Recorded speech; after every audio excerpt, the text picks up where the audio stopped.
চিংড়ি পাটিসাপটা। সকলের বাড়িতেই পিঠে পার্বণের সময় পাটিসাপটা হয়, সকলেরই খুব প্রিয়। কিন্তু আজকে একটা ফিউশন নিয়ে এসেছি, সেটা হলো চিংড়ি মাছের পাটিসাপটা। আমার একটা ফুড এক্সপোতে এরকম ফিউশন রেসিপি খুব পপুলার হয়েছিল। পরপর সেই কিছু ফিউশন রেসিপি আপনাদের সাথেও শেয়ার করতে থাকবো। পাটিসাপটার জন্য চিংড়ি মাছ, এখানে আমি বাগদা চিংড়ি নিয়েছি, আপনি চাবড়া বা গলদা যা ইচ্ছে নিতে পারেন। এগুলোকে বাটতে হবে ভালো করে, ডিভেন করে পরিষ্কার করে, দেখুন ভালো করে পরিষ্কার করে শিরা বার করে নিয়েছি। একটুও খোসা কিন্তু থাকবে না। এর সাথে আমরা যা যা বাটবো সেটা হলো রসুন, ধনেপাতা, এখানে নারকেল কুচো নিয়েছি, কাঁচা লঙ্কা আর ক্যাপসিকাম। 500 গ্রাম চিংড়িতে আমি এরকম পরিমাণে সব কিছু অ্যাড করছি। এগুলো সব আন্দাজেই করা হয়েছে। এবার আমি প্যানে বাটার অ্যাড করছি। এখানে আমি চিংড়ি মাছ ভাজবো, আমি 2 চামচ বাটার দিয়েছি। এখানে আপনি হোয়াইট অয়েল আর বাটার মিক্স করে দিতে পারেন। বাটার অ্যাড করাটা স্কিপ করবেন না, এই বাটারি টেস্টটা খুব এনহান্স করবে পাটিসাপটাটাকে। চিংড়ি মাছ অ্যাড করে এখানে আমি 2-3 মিনিট চিংড়ি মাছ ভেজে নেবো, একটু লাইট পিঙ্ক হওয়া অবধি।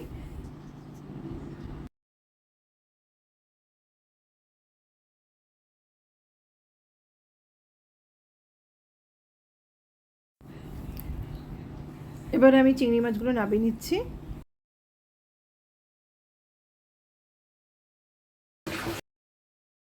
এবার আমি বেঁচে থাকা বাটারের মধ্যে ক্যাপসিকাম, রসুন ও কুচো করা নারকেলগুলো অ্যাড করে দেবো।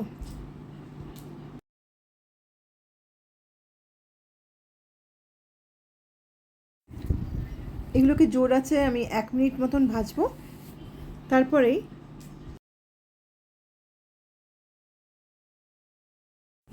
আমি ধনেপাতা ও কাঁচা লঙ্কাটা অ্যাড করে দেবো। আর 1 মিনিট ভাজার পরে এটাকে আবার নামিয়ে দেবো।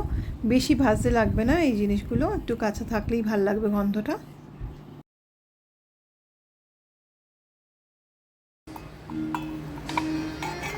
চিংড়ি মাছটা আমি আলাদা করে বেটে নিচ্ছি, একদম যাতে মিহি পেস্ট না হয়ে যায়, তাই আমি আলাদা করে বাটছি।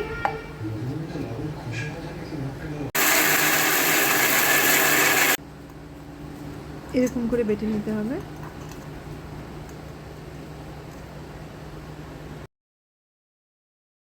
এবারে বাকি ভাজা উপকরণগুলো আমি আবার মিক্সিতে দিয়ে দিলাম। এবারে এইগুলোকে আমি কিন্তু ফাইন পেস্ট করে নেব।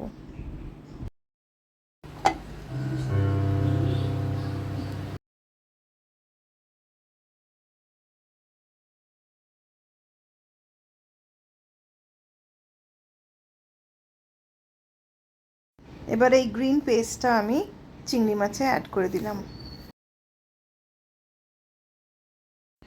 স্বাদ মতন নুন দেবেন আর 1/4 টিস্পুন মতন চিনি, জাস্ট টেস্টটা ব্যালেন্স থাকার জন্যে।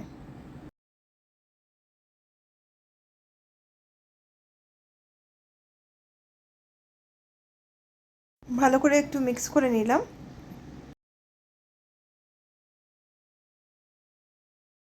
এবার আমি প্যানে 1 চামচ বাটার আর 1 চামচ অলিভ অয়েল অ্যাড করছি, আপনি 2 চামচ বাটারও দিতে পারেন।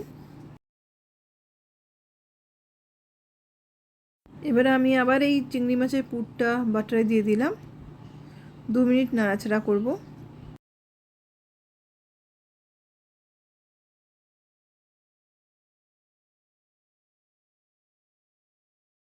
নামাবার আগে আমি 1/2 টিস্পুন গোলমরিচ গুঁড়ো দিয়ে দিলাম।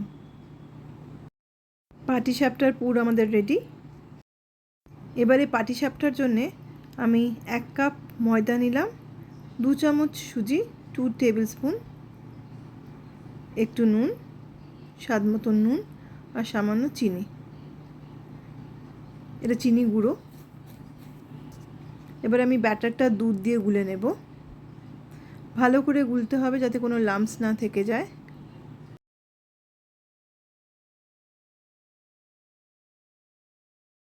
এই 500 চিংড়ি মাছে 5টা থেকে 6টা বড় করে পাটিসাপটা হবে, ছোট হলে আরও একটু বেশি হবে। সেজন্য প্রয়োজন মতন আমি ময়দা গুলে নিচ্ছি।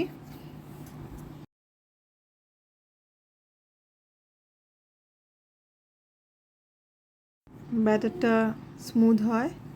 আর কনসিস্টেন্সিটাও চেক করে নিতে হবে যাতে বেশি মোটা পাটিসাপটা নাও হয়। আমাদের আরেকটু দুধ অ্যাড করতে হবে।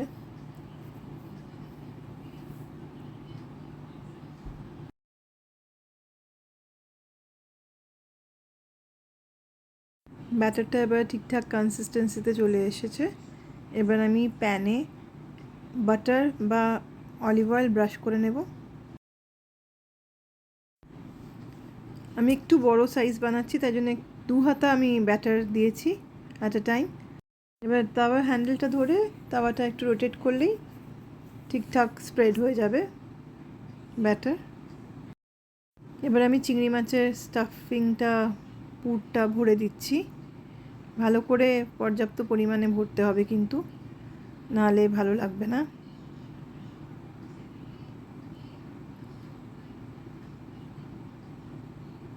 এবার আমি দুটো সাইড ফোল্ড করে দেবো, যেমন পাটিসাপটা ফোল্ড করা হয়।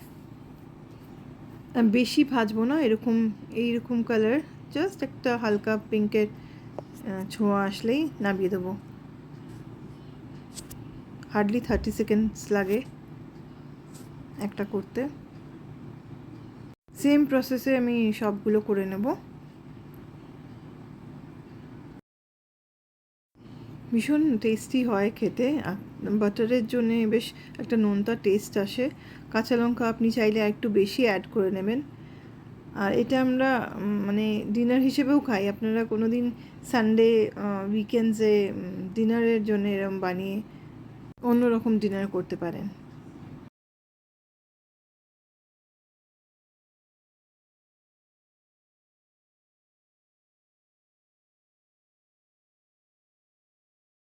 গুলো পরপর বানিয়ে নিচ্ছি।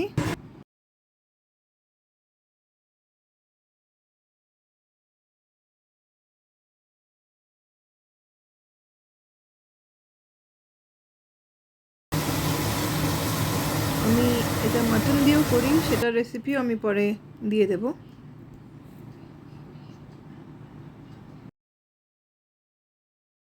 সবকটা হয়ে গেছে, এবার আমি প্লেটে সাজিয়ে দিচ্ছি। মাঝখানে আমি কাসুন্দি দিয়ে এটা সার্ভ করছি। চাইলে ধনেপাতা, পুদিনা পাতা, গ্রিন চাটনি দিয়েও আপনি সার্ভ করতে পারেন। ফুড এক্সপোতে অনেকেই খেয়েছিলেন এই ফিউশন ডিশটা। কেউ যদি আমার চ্যানেলে থাকেন বা দেখেন আমার চ্যানেল, কমেন্ট করলে আমার খুব ভালো লাগবে। এরকম ফিউশন রেসিপি আপনাদের ভালো লাগলে কমেন্টে জানাবেন। আমি তাহলে আরও কিছু ইনোভেটিভ ডিশ বা রেসিপিস ট্রাই করব আর আপনাদের সাথে শেয়ার করতে থাকবো। কমেন্টস পেলে আমার উৎসাহটা বাড়বে। ভালো লাগলে কমেন্টস করুন, শেয়ার করুন বন্ধুদের সাথে, তাহলে আমার উৎসাহটা থাকে আরও রান্না করা, আরও রেসিপি দেবার। Thank you.